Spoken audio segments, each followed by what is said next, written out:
Teman-teman semua, setelah kemarin saya menyampaikan fakta daripada kebenaran yang hilang, ternyata banyak sekali umat Islam yang bukan memperbaiki dirinya, introspeksi diri, tapi malah menuduh hal yang sebaliknya. Hal-hal yang tidak pantas dituduhkan kepada saudaranya. Itu sungguh ironi. Apalagi terlihat sangat paradoks ketika banyak di antara mereka yang menjargonkan, yang memiliki jargon Islam agama yang benar, tapi mereka nyatanya enggan dengan fakta kebenaran. Oleh karena itu saya teringat dengan pernyataan daripada KPK, berani jujur itu hebat, kan begitu.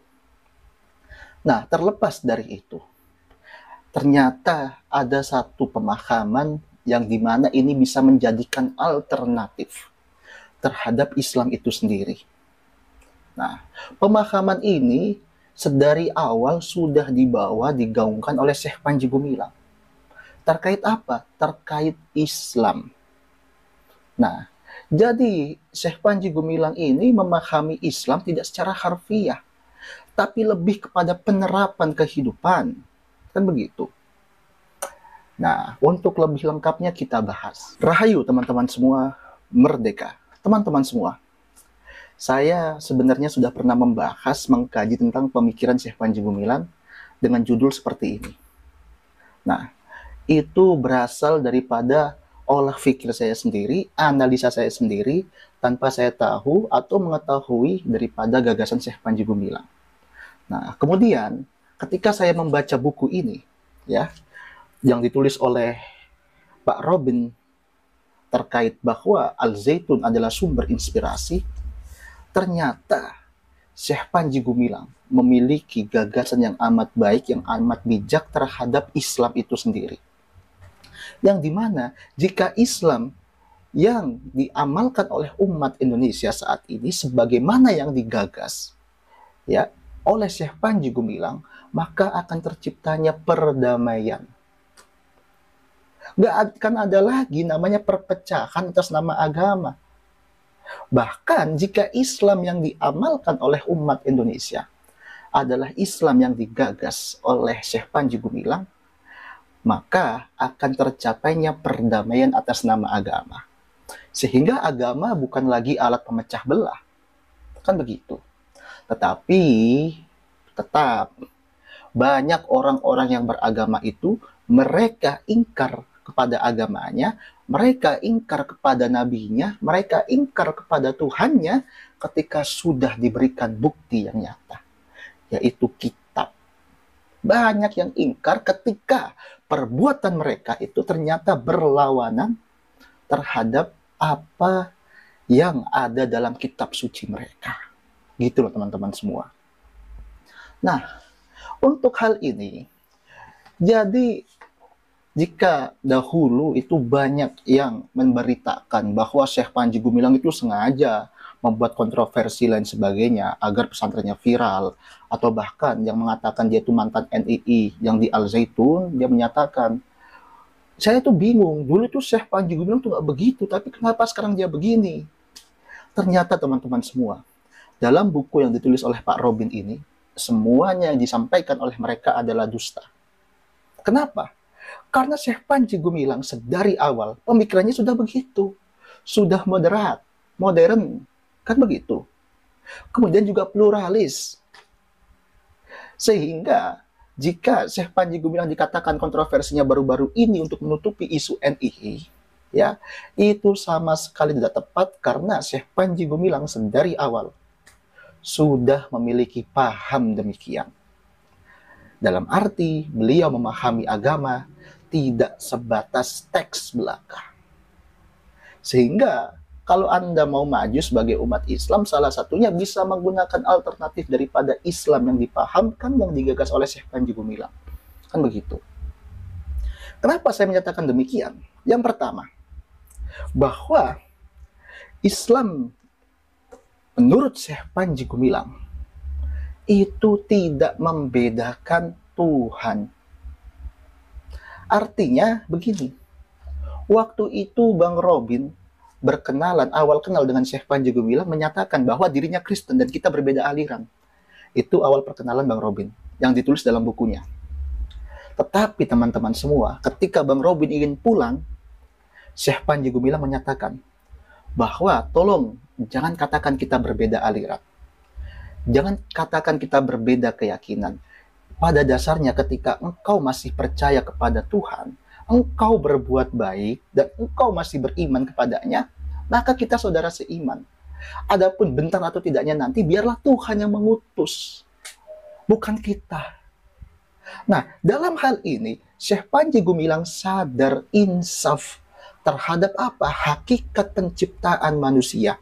Bahwa manusia itu diciptakan dari Tuhan yang satu. Manusia semuanya itu diciptakan oleh Tuhan yang satu. Gak ada perbedaan. Hanya saja perbedaan penyebutan namanya. Ada yang menyebutnya sebagai Yahweh, Elohim, kemudian Allah, kemudian Tuhan. Itu hanyalah penyebutan belaka. Tetapi pada hakikatnya, kalau kata Syekh Panji Gumilang, pada fitrahnya kita menyembah terikat kepada satu Tuhan. Yaitu Tuhan yang menciptakan kita semua. Itu adalah fitrah ilahinya. Gitu loh teman-teman semua. Nah, oleh karena itu nggak heran, makanya paham dari Syekh Panji Gumilang ini sangat ditentang oleh orang-orang Islam radikal. Mereka nggak mau begitu. Kenapa? Karena yang mereka tuhankan itu bukanlah Allah.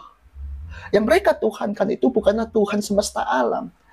Yang mereka tuhankan adalah agama mereka sendiri, kemudian mereka menjadikan apa? Agama sebagai golongan. Begitu loh. Nah, pernyataan demikian dikuatkan kembali oleh Syekh Panji Gumilang dalam khutbahnya pada tahun 2003, acara Idul Fitri, yang dimana ini terjadi pada tanggal 25 November tahun 2003. Beliau menyampaikan begini teman-teman semua. Pengakuan adanya kekuatan yang maha tinggi, yaitu Tuhan, Allah, atau God, atau Yahweh, atau Elohim, yang disertai ketundukan, merupakan fitrah naluri yang dimiliki oleh setiap manusia. Artinya apa teman-teman semua? Pada dasarnya, secara naluri, kita tetap tunduk kepada Tuhan yang menciptakan kita. Itu secara nalurinya, secara fitrahnya. Itu fitrah manusia, nggak bisa kita hapuskan. Kemudian, jika memang itu fitrah, lantas untuk apa tujuan daripada agama? Di sini Syekh Panji Gumilang memberikan penjelasan. Kendati demikian, manusia tetap memerlukan adanya pemberi peringatan agar tidak menyeleweng dari fitrahnya. Mereka adalah para nabi dan rasul. Oleh karena itu, para nabi dan rasul yang ada, mereka dari satu rumpun.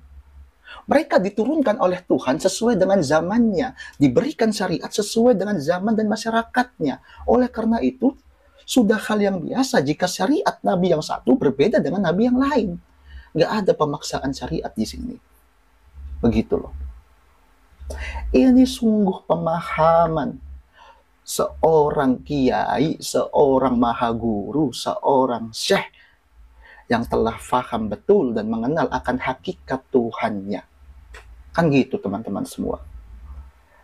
Tapi ya, saya melihat banyaknya pemberitaan dari tahun 2000 sampai sekarang bahwa terjadinya pemberitaan pembusukan daripada Syekh Panji Gumilang. Dalam arti apa?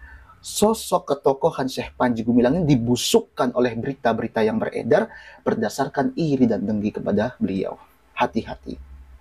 Itulah teman-teman semua terkait Tuhan yang dipahami oleh Syekh Panji Gumilang. Dan tentu paham daripada Syekh Panji Gumilang inilah yang seharusnya kita jalankan. Ketika kita melihat orang berbeda agama, kita tidak akan melihat dia sebagai orang kafir, tapi sebagai orang beriman. Karena dia masih percaya kepada Tuhan. Dan dia masih mau berbuat kebaikan. Kan begitu. Tapi apa? Pada ujungnya saat ini umat Islam khususnya, ketika melihat saudaranya yang berbeda agama, senantiasa mencaci maki, kan begitu? Menghujat, bahkan menghinakan sesembahan mereka. Inna lillahi wa inna ilaihi raji'un. Teman-teman semua. Kemudian teman-teman semua, ada yang paling penting terhadap Islam itu sendiri. bahwa Syekh Panji Gumilang menyatakan bahwa Islam itu bersifat universal. Ini sesuai dengan kaidahnya solihu fil zaman wal makan, bahwa Islam itu haruslah selaras dengan zaman dan tempatnya. Artinya Islam itu bukan ajaran yang kaku, bukan ajaran abad keempat, abad ketiga Hijriah yang ada di Timur Tengah sana. Islam bukan seperti itu. Islam harus disesuaikan dengan kondisi yang berlaku, kondisi yang ada di masyarakat. Sehingga daripada itu, janganlah kita mengambil Islam bercampur dengan budayanya. Tapi kita ambil hakikat Islamnya sahaja. Adapun terhadap budayanya, kita memiliki budaya masing-masing. Sehingga dalam mengembangkan Islam itu sendiri, kita mampu menjadi insan kamil. Kenapa? Karena dalam tasawuf modern diceritakan oleh Hamka, bahwa agama itu laksana bayi yang baru lahir.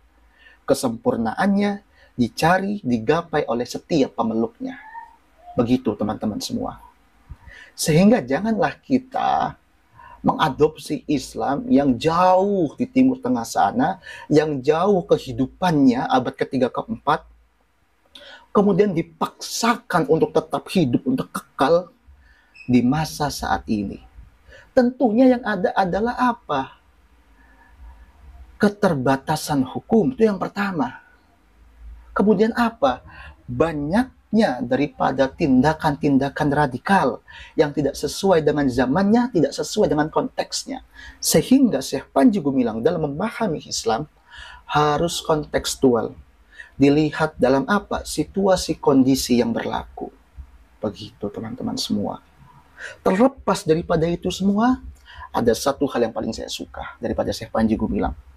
Bahwa Syekh Panji Gumilang meminta daripada khutbahnya itu, mari kita jadikan toleransi sebagai bagian daripada akidah Islam.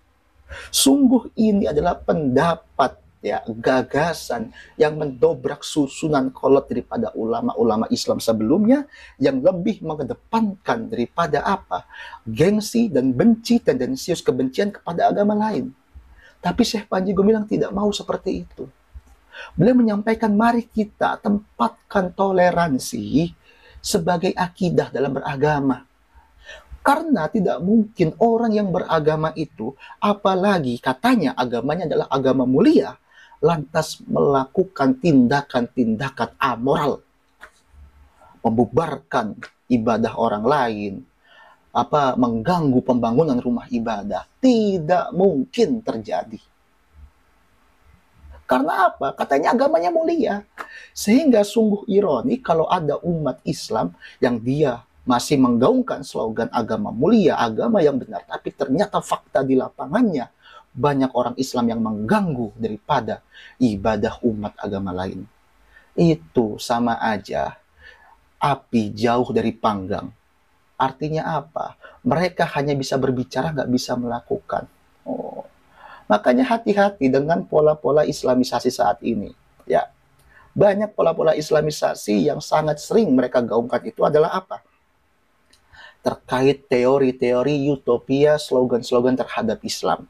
Tapi mohon maaf, mereka melupakan atau menutup mata daripada apa? Fakta-fakta yang ada di lapangan atau bahkan fakta sejarah. Lah, wong kemarin saya bikin fakta sejarah jadi saya dihujat kok, dibilang kafir, murtad, tuduh Syiah. Padahal kalau mereka cerdas, tinggal buka PDF-nya, cari Farak Faudah, Al-Haqiqah Al-Ghaibah, atau kebenaran yang hilang, Farak Faudah, cari, baca. Di situ beliau juga menempatkan daripada tarikh atau balik, tinggal Anda cari sendiri. Kalau memang Anda cerdas. Nah, kemudian, mengapa Syekh Panji Gumilang menempatkan toleransi sebagai akidah?